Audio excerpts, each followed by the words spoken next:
Hello and welcome to the USA Breaking News on 21st May 2026. The IRMCT prosecutor visited Rwanda over genocide suspect investigation. The prosecutor of the International Residual Mechanism for Criminal Tribunals, the IRMCT, Serge Bramates, visited Rwanda from May 18 to 20, 2026, where he held high-level talks with Rwanda's prosecution authorities aimed at strengthening efforts to investigate and prosecute suspects linked to 1994 genocide against the Tutsi. According to IRMCT statement, Bramates' visit focused on reinforcing cooperation in tracking down and prosecuting individuals accused of participating in the genocide against the Tutsi, both within Rwanda and abroad. During the visit, Bramates met with Rwanda's Minister of Justice,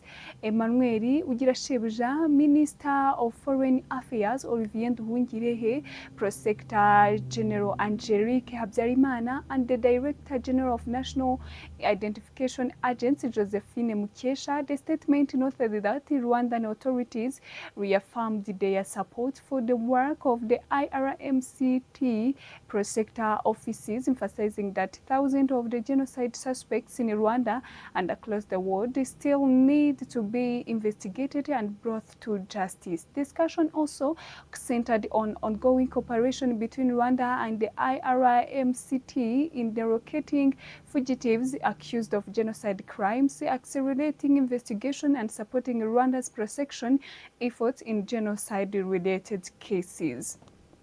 Both sides further explored broader areas of collaboration aimed at delivering justice for victims and survivors of the genocide against the Tutsi. At the conclusion of the meeting, Bramates and Prosecutor General Angelique Habyarimana agreed to establish a joint team to deepen cooperation between the two institutions. Rwanda signs nuclear energy cooperation deal with South Africa and Australian institutions. Rwanda has signed a cooperation agreement with South Africa's All-Wades Training Academy, Party Limited, and Australia-based World Institute for Nuclear Security as a part of its ongoing effort to develop nuclear energy for national development projects. The agreement was signed on May 20, 2026 during the Nuclear Energy Innovation Summit for Africa, currently taking place in Kigali and scheduled to conclude on May 21st. The deal was signed by the Director General of Rwanda Atomic Energy Board, RAEB, Dr. Fidel Ndahayo, WIN's Executive Director Lalis van der Seen, and the CEO of All-Wade Nuclear and Industrial Mervins. The partnership between Rwanda and WINS will focus on strengthening nuclear security and building professional capacity in the sector through knowledge sharing and modern security practice aimed at addressing emerging threats linked to nuclear technology. Founded in 2008 and headquartered in Vienna, Australia, WINS specialize in nuclear security and the safe management of nuclear industries to prevent risks to public safety through advanced professional training programs. Meanwhile, All-Wades Training Academy, headquartered in Cape Town, South Africa, operates under All-Wade Nuclear and Industrial Company, specializing in nuclear-related since 1962. The academy provides high-level technical training, including welding for nuclear facilities and industrial workforce development. Speaking after the signing ceremony, Lalis van der Seen praised Rwanda's commitment to advancing nuclear security while also embracing a regional cooperation across Africa. WINS is probably the only organizing fully specialized in cybersecurity for nuclear energy. Many institutions work on cybersecurity, but very few focus on, especially on nuclear systems. He said Van der Seen wanted that as Rwanda openly advances its nuclear energy ambitions, the country could increasingly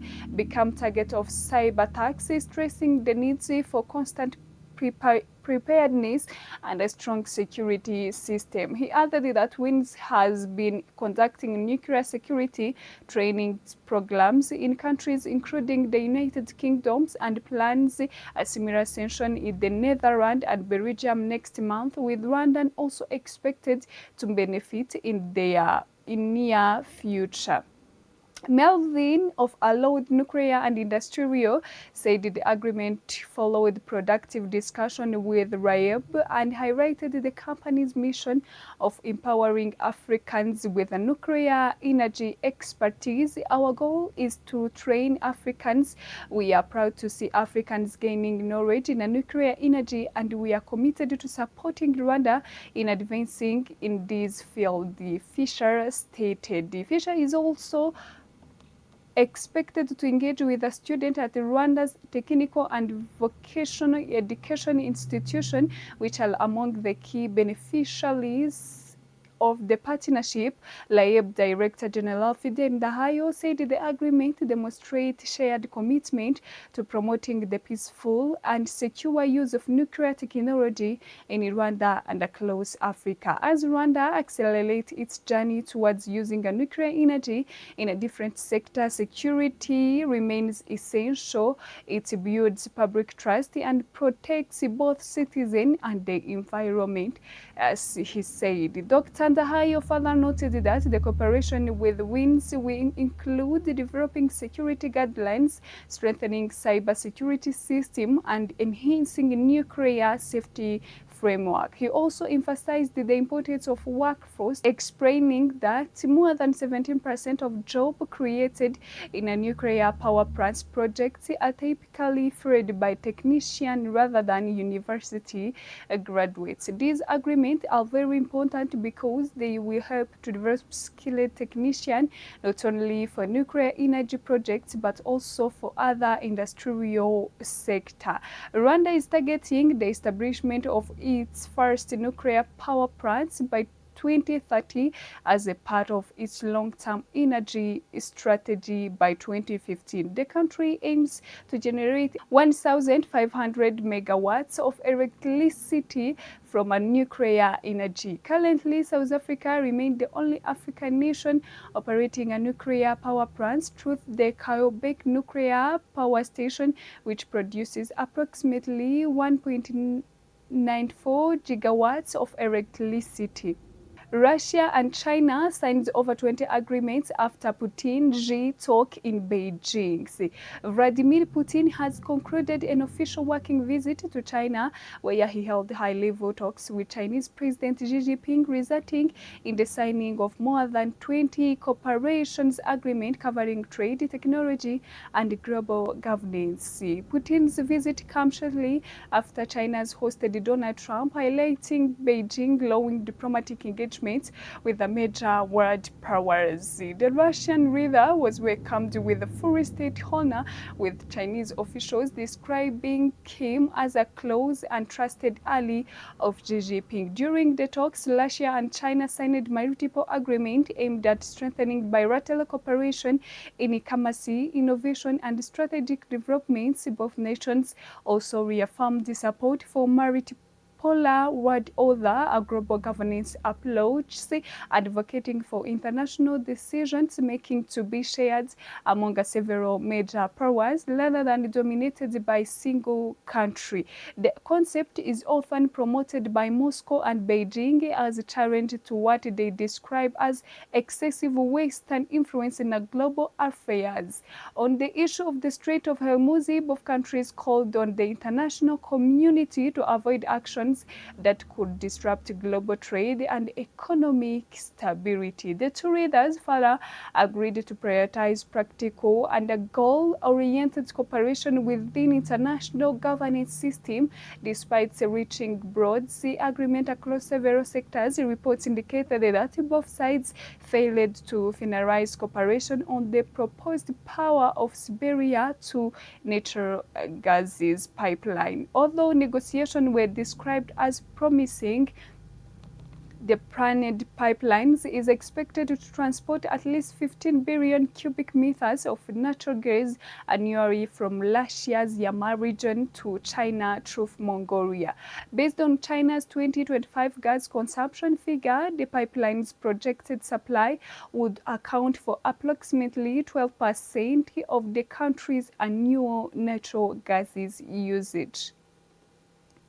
Rwanda calls for stronger global peacekeeping strategy at international conference.